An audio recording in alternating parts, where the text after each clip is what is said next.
Vous venez de le voir, après Washington, Londres et Stockholm, Paris a appelé aujourd'hui ses ressortissants à quitter immédiatement le Liban.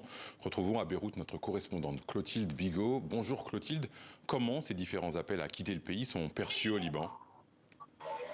Alors, ils sont perçus de façon assez légère, si je peux me permettre. C'est-à-dire que la plupart des Français, notamment que j'ai rencontrés, eux, ne souhaitent pas quitter le Liban. Il y a plusieurs raisons à cela.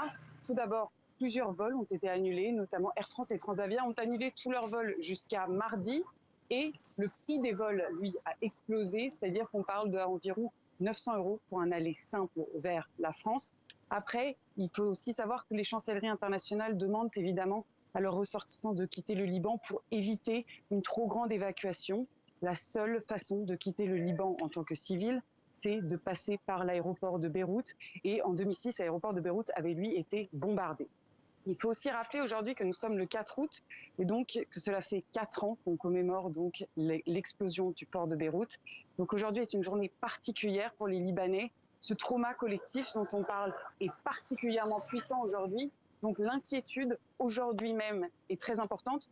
Mais en général, les Libanais sont assez tranquilles parce que cela fait tout simplement 10 mois qu'Israël menace une guerre totale contre le Liban et que tout le monde l'attend. Mais cela fait aussi 10 mois que rien ne se passe vraiment, notamment à Beyrouth. Merci Clotilde Bigot, je rappelle que vous êtes notre correspondante au Liban.